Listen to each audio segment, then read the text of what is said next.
Ahora sí está grabándose. Les comentaba que vamos a hablar de enzimas porque dentro de los tipos de proteínas que hay, que son el grupo más diverso de las proteínas, el grupo por lejos el más diverso, están las enzimas dentro de este subgrupo. En otras palabras, las enzimas son todas proteínas. Las enzimas son proteínas. Recuerden que lo destacable que tenían las proteínas era que tenían formas que eran muy características. Como tienen una gran diversidad de monómeros, tienen 20 tipos de aminoácidos. Y esos 20 tipos de aminoácidos, a su vez, tienen distintas características. Las enzimas pueden establecer, las proteínas pueden establecer distintas interacciones entre los aminoácidos y eso les confiere formas tridimensionales prácticamente infinitas, porque no están limitadas. Tú puedes tener una cadena de 20 aminoácidos o de 20.000 aminoácidos. No hay límites en eso, no hay diferencia. Por lo tanto, virtualmente tú podrías crear la cantidad de enzimas prácticamente indeterminada. Recordar que el componente fundamental es, va a ser importante enseguida, las interacciones que hay entre los aminoácidos que forman las enzimas. Las enzimas son los verdaderos trabajadores. Para que una célula funcione, para que haya metabolismo, para que haya síntesis de sustancia, para que haya el mismo caso del ciclo celular, tienen que haber enzimas. De lo contrario no funciona. Las enzimas lo que hacen muchas veces es permitir que las reacciones ocurran de una manera regulada. Para que una reacción química ocurra, tiene dos opciones, que sea espontánea o que sea regulada. Que una reacción química sea espontánea, a nosotros los seres vivos no nos conviene, perderíamos control de esto. Las reacciones espontáneas se caracterizan precisamente porque ocurren en el momento menos indicado probablemente, y las consecuencias también son bastante impredecibles. No podemos saberlo, piensen en Beirut, por ejemplo, esta gran explosión que hubo, una reacción muy rápida, espontánea, no controlada, que una escoba. Es mucho más eficiente, sobre todo para nosotros, los sistemas vivos, que las reacciones sean controladas. ¿Y cómo las controlamos? Mediante enzimas. Por lo tanto, esa es la importancia fundamental que tiene. Entonces, lo que podemos decir hasta ahora es que, primero, que las enzimas van a ser todas proteínas y son las responsables del metabolismo celular. Ojo con esto que está escrito en el recuadro acá. Se ha descubierto que fragmentos de ARN pueden tener también una función similar. Para no complicar las cosas, no se habla de enzimas de ARN, porque por definición las enzimas son proteínas. Entonces había que darle otro nombre, y el nombre que se les dio es de ribosimas. Entonces, una ribosima es una, entre comillas y en cursiva, es una enzima hecha de ARN. Ya, son naturalezas distintas, pero las ribosimas son importantes para el mismo flujo de información genética. ¿Ya? Las ribosimas no regulan procesos metabólicos, energéticos, ni nada. Como que las ribosimas se encargan de la parte del mismo material genético, nada más. No se meten en otros campos. Pero es importante destacarlas, o al menos tenerlas presentes, por si se llegasen a preguntar qué es lo que son las ribosimas. ¿Ya? Entonces son responsables las enzimas del metabolismo celular, por lo pronto. Ahora, concepto súper importante para entender esto. El concepto de catalización de reacciones o de energía de activación. Aquí estamos viendo dos reacciones y tenemos que considerar dos puntos importantes. Y vamos a tomar acá. Un punto súper importante es la energía desde donde parte. Acá está partiendo desde este punto y acá está partiendo desde el mismo punto para poder hacer la comparación. Esa es la energía que tiene antes el reactante. Y esta es la energía final, la que está aquí abajito, que es la misma que está acá abajito. Por lo tanto, el delta de energía es la diferencia que hay entre ese punto y ese. La diferencia que hay entre ese punto y ese es la energía que ese reactante pudo entregar. En otras palabras, la que está representada con esta flechita amarilla aquí al lado. En un lado y en el otro, en los dos cuadros que estamos revisando, la energía liberada por la reacción es la misma. No hay diferencias. Exactamente la misma en los dos. La diferencia está arriba. A esta energía que está aquí arriba se le llama energía de activación. La energía de activación es la energía que evita que las reacciones sean espontáneas. Tú puedes tener una caja de fósforo guardada y no se va a encender, porque no hay quien le esté dando energía para que los fósforos se enciendan. Cuando nosotros encendemos un fósforo, ese se enciende solo porque le damos energía. Le damos fricción, la fricción genera calor, el calor activa la reacción, se genera esta reacción química y el fósforo se enciende. O bien tú le puedes dar calor de otra forma.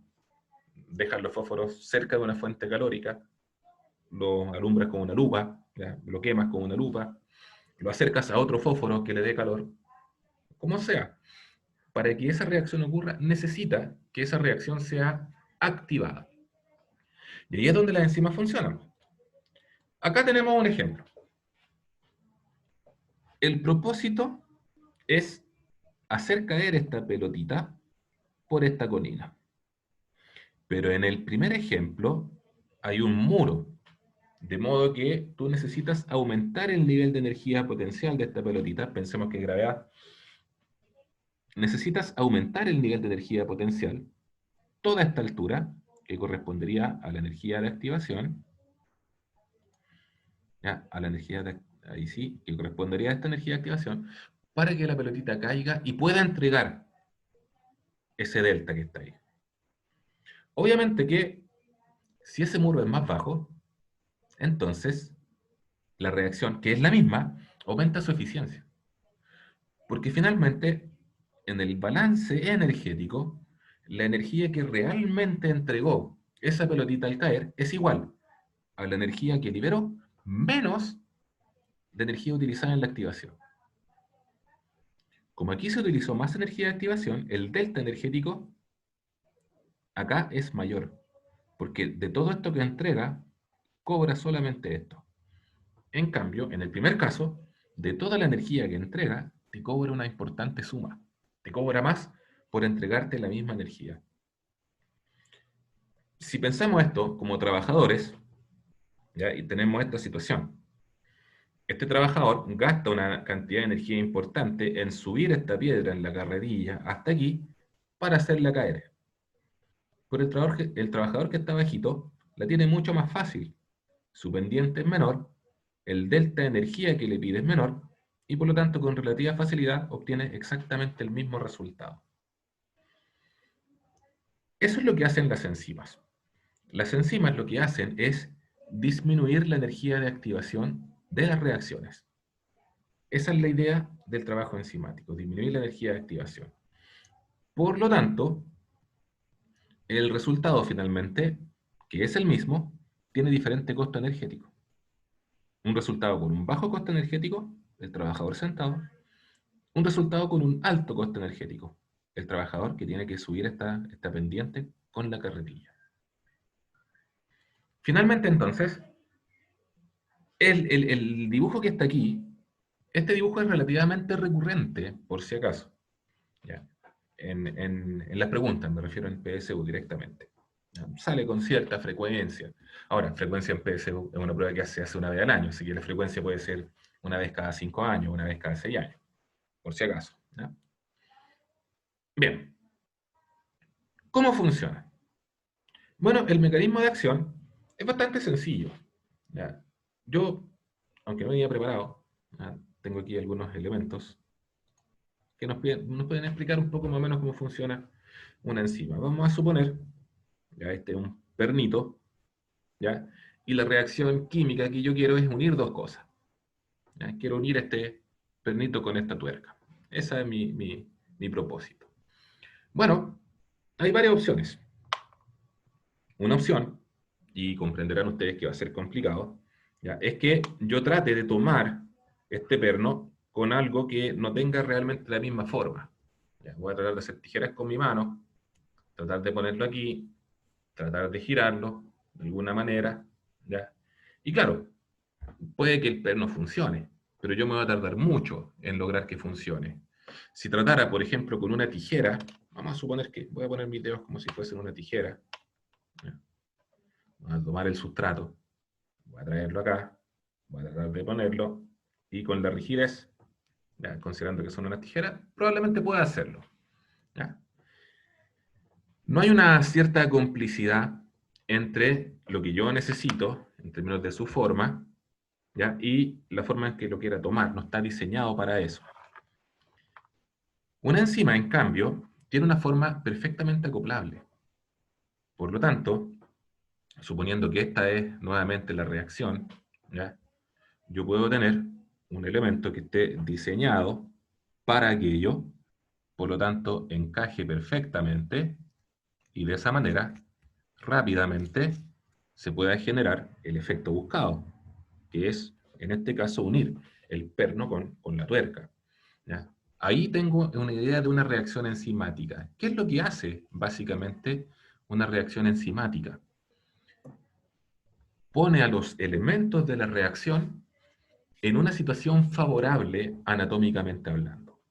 Es decir, los ordena de una manera adecuada para que la reacción ocurra con mayor facilidad. Ventaja.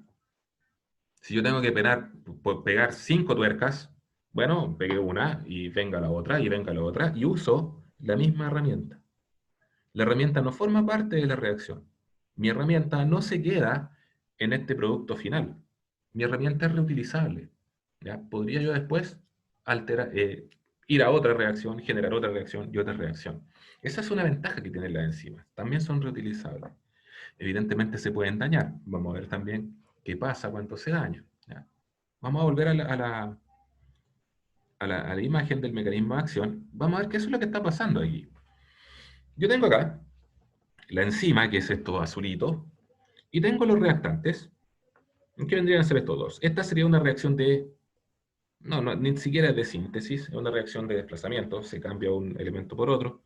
Ya tengo acá dos sustratos, y, importantísima zona, en una enzima está esto, que se conoce como sitio activo. El sitio activo vendría a ser el equivalente a la partecita de mi herramienta en donde calza perfectamente la tuerca. Ese es el sitio activo. Y si se fijan, ¿qué queda ahora? Simplemente que los reactantes, que estaban lejos unos de otros, ya que calzaron en el sitio activo, se puede establecer la reacción en este punto, en esta zona se establece la reacción, y la reacción ocurre. Se generan productos distintos, el producto C y el producto D, y la enzima puede ser reutilizada. Consideren esto, por si acaso, este nombre se llama complejo enzima-sustrato. El complejo enzima-sustrato corresponde al momento en donde la enzima está unida con el sustrato. Es así de simple, ¿ya? Por si acaso. Pero por si alguna vez escuchan ese nombre, se refiere a eso, se refiere a ese momento. El complejo enzima-sustrato, insisto, cuando están unidos, cuando está actuando la reacción. El sustrato son aquellos elementos sobre los cuales actúa una enzima, bueno, y la enzima es el trabajador. Esa es la idea. Hola, Nuevamente, mister. hola, Por hola, llegar tarde. buenas, no hay problema, sí, me habían dicho, así que no se preocupen. ¿Ya? Igual cosa acá, nuevamente tengo la enzima, tengo el sitio de unión, el sitio activo, tengo que se unió este sustrato, se forma el complejo enzima-sustrato, y finalmente tengo el resultado, los productos finales. Así funciona una enzima. ¿Ya? Y, al igual que en el caso anterior, ¿ya? Las reacciones enzimáticas pueden ir en dos líneas. ¿Ya? Acá, por ejemplo, se puede utilizar para separar a este sustrato, este trabajador, digamos, este mecánico, podría soltar la rueda o ordenar la rueda. En ese caso, puede ocupar la misma herramienta. ¿Ya? Esto no es universal. ¿Ya? Hay enzimas que pueden actuar en los dos sentidos y hay otras enzimas que no. ¿Ya? Pero podría hacerlo. En cierto sentido, las enzimas pueden actuar en las dos direcciones, o bien algunas pueden actuar solamente en una dirección. Pero lo cierto es que sea como sea, tendrías que utilizar una herramienta para generar en este caso el efecto. ¿Ya? Bien, ahora, hay dos modelos de acción enzimática. Voy a ir acá. Acá está. Ahí se me acabó esta cosa. Ahí sí. Ya, entonces, son responsables del metabolismo celular. Lo que hacen las enzimas es ajustar los sustratos en beneficio, beneficio 3D, lo voy a poner para ponerlo rápido, ya en el fondo es que las formas de los sustratos se complementan adecuadamente, y hay dos modelos de acción.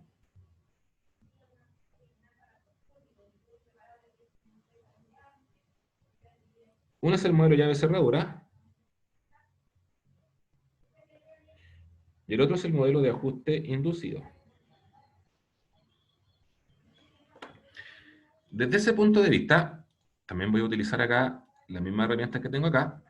Yo podría decir que este modelo, de este perrito, ya con esta herramienta que tengo acá, en este caso, ese es el modelo llave-cerradura. Calzan justito. ¿Ya? Esta enzima, esta llave, solamente sirve para una tuerca que tenga este tamaño, no sirve para otra. Es en ese sentido exclusivo, como una llave con una cerradura. El modelo de ajuste inducido implicaría otro tipo de herramienta. ¿Ya? Por ejemplo, esta vendría a ser mi enzima con modelo de ajuste inducido, porque probablemente ahí está un poco grande, ¿ya? Pero yo sé que me va a servir si es que genero un pequeño ajuste. Y genero un pequeño ajuste y sí funciona, ¿ya? El modelo de ajuste inducido es más polivalente.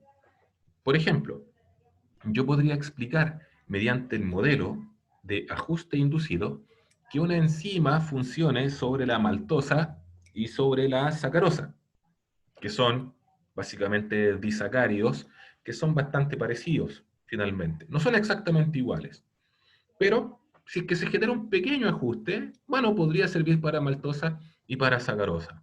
¿Ya? La maltosa son dos hexosas, ya la sacarosa es una hexosa y una pentosa, por ejemplo. Pero si yo tengo una enzima que funciona con maltosa, pero no funciona con sacarosa, probablemente es porque esa enzima funciona mediante el modelo de llave cerradura. Es mucho más determinante, en este caso, la forma. Son dos opciones, finalmente. ¿Ya? Insisto, con el modelo de ajuste inducido aumenta la probabilidad, pero la enzima es menos específica. Con el modelo de llave cerradura disminuyen las probabilidades, pero la enzima es mucho más específica.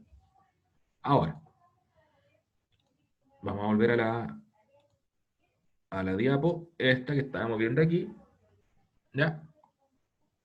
Y la eficacia de las enzimas va a depender de varios factores. Ojo con esto, porque los dos primeros se explican por la forma por la forma en cómo se hacen las enzimas. pH afecta a la eficacia enzimática. Y ustedes pueden entenderlo de la siguiente manera. Acuérdense que una enzima es una proteína. Y que una proteína va a estar hecha por aminoácidos que tienen distintas configuraciones. Ya pueden haber aminoácidos que son neutros, aminoácidos que son polares, aminoácidos cargados positivamente, cargados negativamente. Hay distintos tipos de aminoácidos. El pH, el potencial de hidrógeno, nos dice qué tanto hidrógeno hay disuelto en una solución. El hidrógeno es un protón, por lo tanto, se comporta como si tuviese una carga positiva. Si tenemos una proteína en la que las cargas propias de los aminoácidos de esta cadena configuran una determinada forma, bueno, si yo le estoy agregando otras cargas desde afuera, porque estoy aumentando o disminuyendo el potencial de hidrógeno de la solución, esas cargas podrían incidir en su forma. Por lo tanto, podría en algún momento, dependiendo de un pH, esta enzima tener la forma específica, precisa para el trabajo que tiene que realizar, pero si se ve influenciada por protones e hidrógeno, podría su forma alterarse. Claro, si se ve alterada solamente un poco dentro de sus rangos de pH, su forma también se va a alterar un poco. ¿Va a disminuir su eficacia? Sí, pero si no es mucha la alteración, la disminución de eficacia es poca. Pero si las diferencias en el pH son notables, obviamente que la forma de esta enzima va a cambiar bastante, influenciada por las cargas eléctricas, en este caso del resto. ¿Qué pasa entonces? Que tú esperarías que una enzima tenga una máxima eficacia a un determinado pH que le es propio.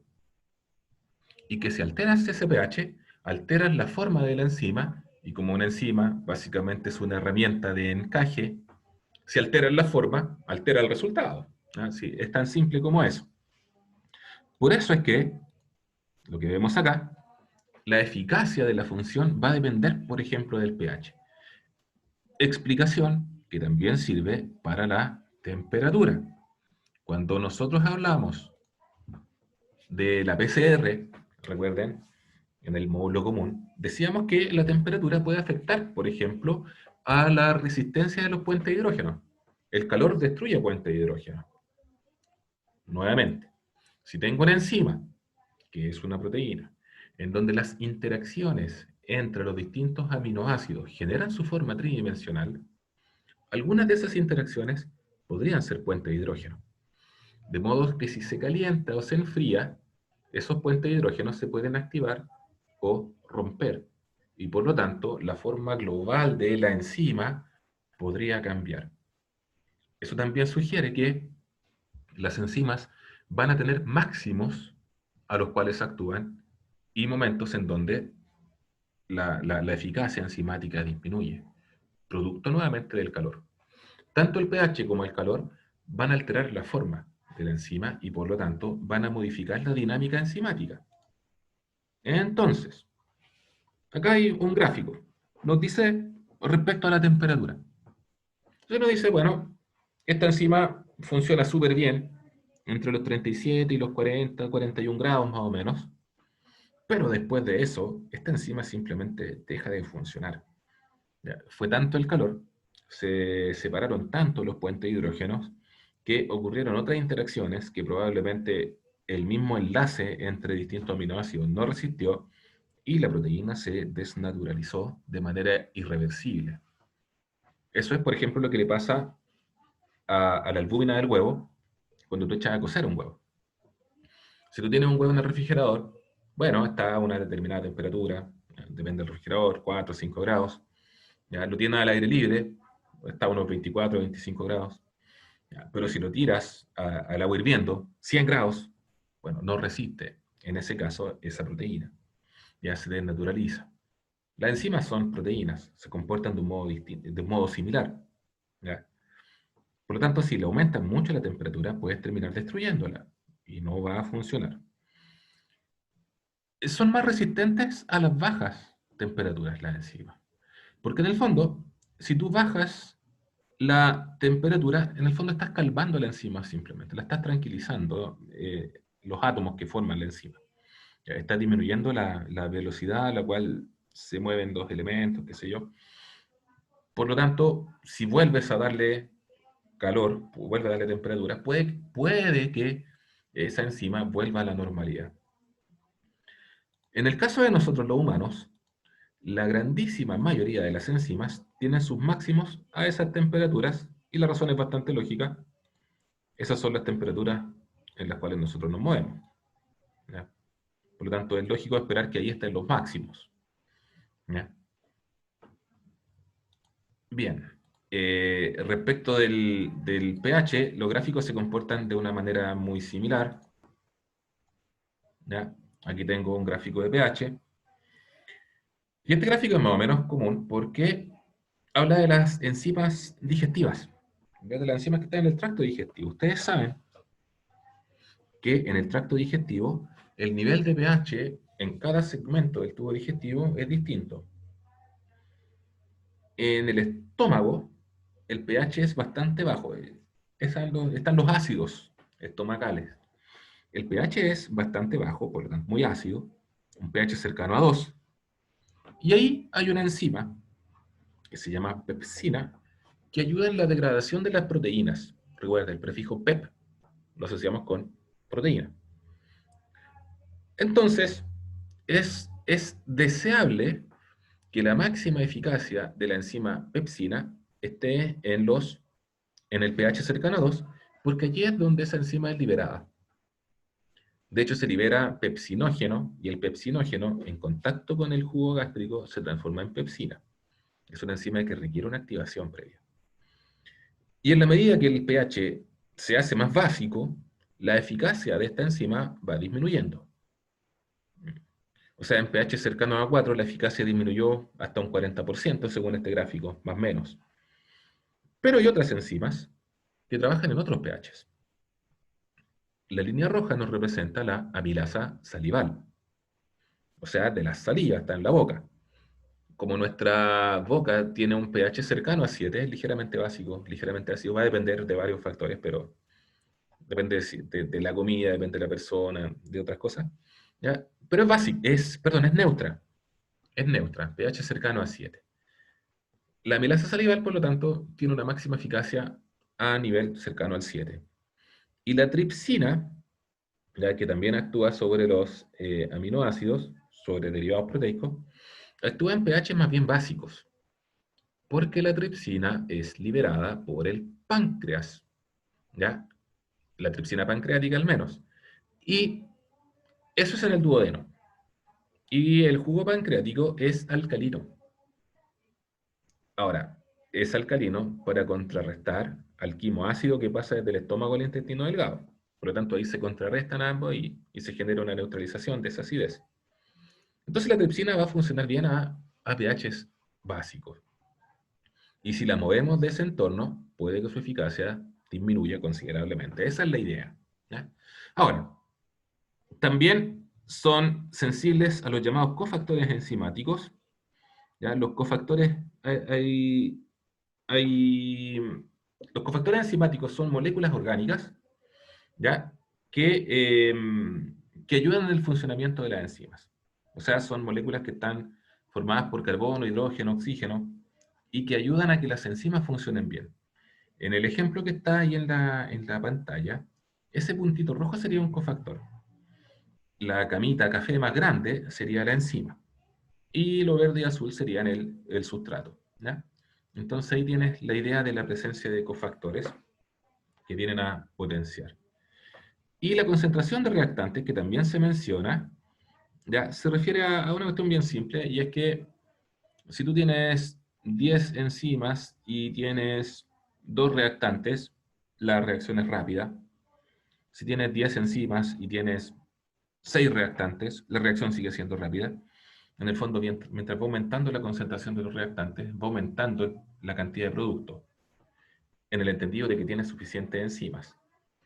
Pero eventualmente va a llegar un momento en donde esa velocidad se va a detener, que sería el punto en donde se saturó. O sea, todas las enzimas que estaban disponibles ya se encuentran trabajando y por lo tanto la velocidad de la reacción no puede aumentar más.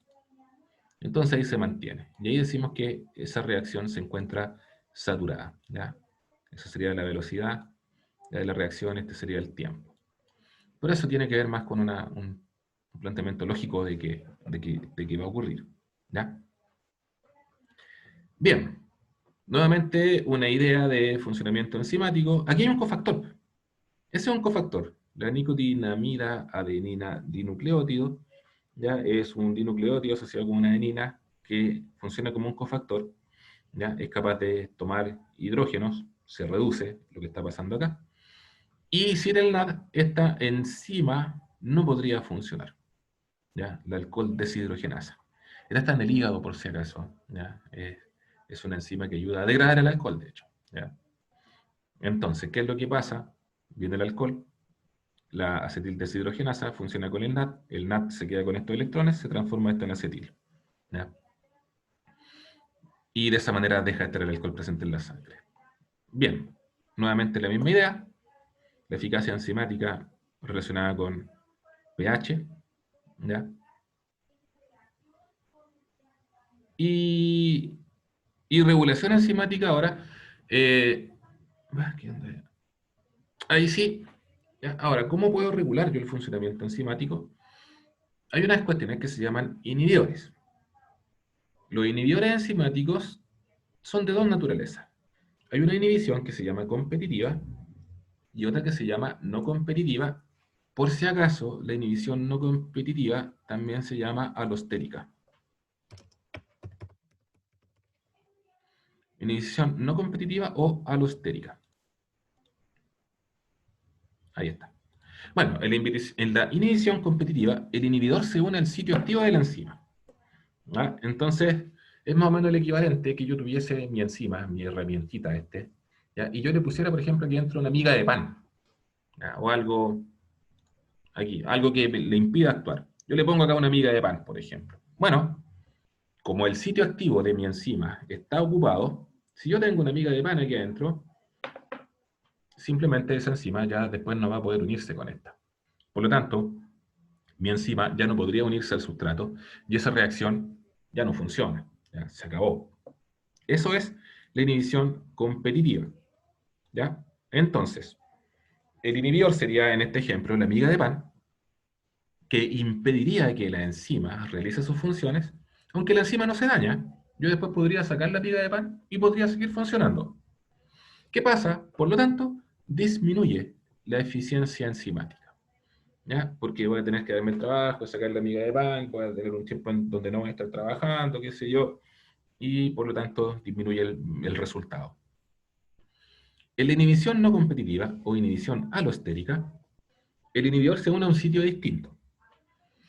Y gracias a eso, y nuevamente piensen en las interacciones que pueden ocurrir con la forma de una molécula que es muy sensible a las cargas, se modifica la forma enzimática, se modifica el sitio activo, ¿ya? Y por lo tanto, esa enzima ya no puede seguir funcionando. A no ser que después el inhibidor salga de ahí. Lo interesante es que la inhibición permite regular vías metabólicas. Acá, por ejemplo, tenemos inhibición enzimática. Esta es la función normal, sin el inhibidor. Están los sustratos, llegan a la enzima y la enzima genera sus productos. Esta es inhibición competitiva.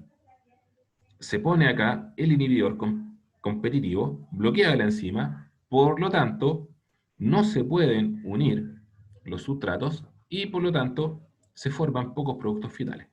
En este caso, inhibición, eh, inhibición competitiva. En la inhibición no competitiva, lo que ocurre es que se inhibe a distancia, ¿ya? En base al sitio activo. Por ejemplo, eh,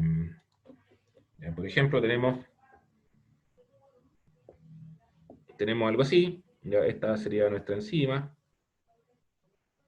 ¿ya? Y esta enzima tiene acá un sitio para la unión de un inhibidor. Ya digamos que aquí tiene un sitio donde se va a unir un inhibidor. Bueno, lo que va a pasar es que cuando el inhibidor se une acá, digamos que este es el inhibidor, el sitio activo de la enzima cambia. Entonces, en vez de tener esa configuración, cuando el inhibidor se une, la enzima se alisa aquí. Por lo tanto, los sustratos que antes podían unirse, ahora no lo hacen.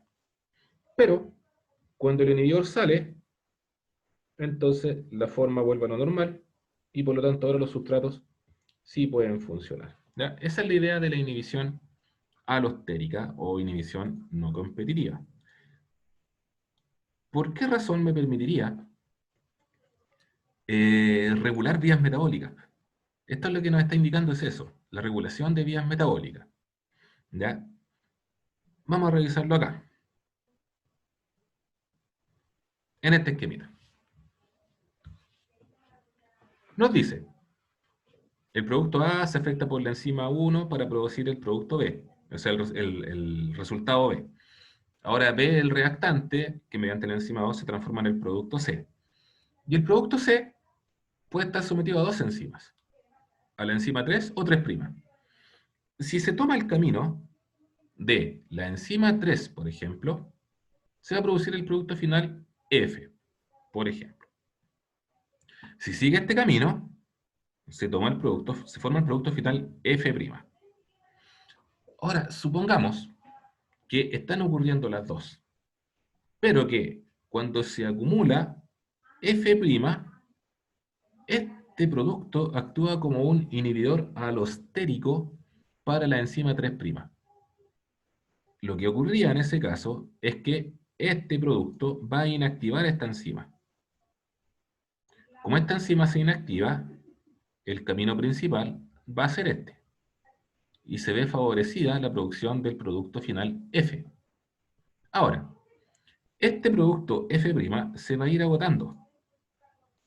Para cuando se empiece a agotar, va a dejar de inhibir.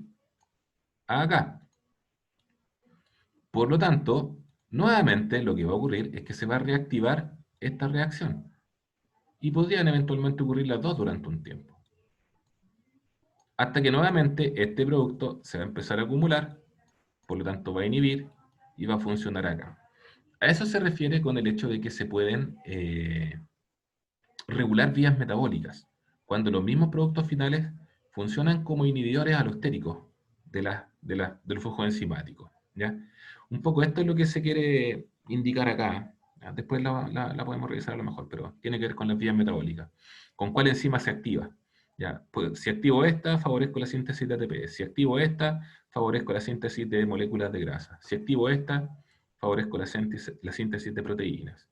Cada una de estas serían enzimas que estarían viéndose favorecidas dependiendo de los productos de cada una de estas cadenas. Esa es la idea de ese gráfico. ¿Ya? Bien, veamos si alcanzamos a ver algo de esto que está acá. Acá. Preguntas de enzimas. Nos queda un minuto. Yo creo que alcanzamos a ver aunque sea una.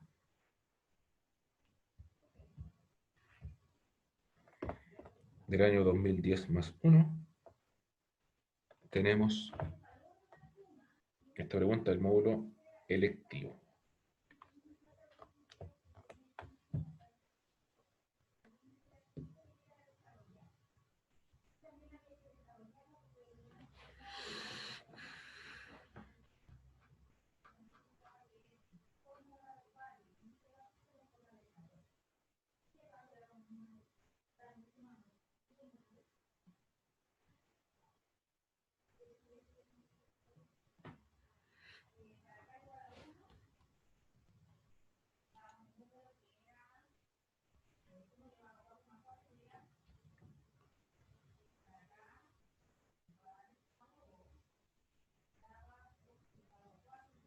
Menos de un minuto.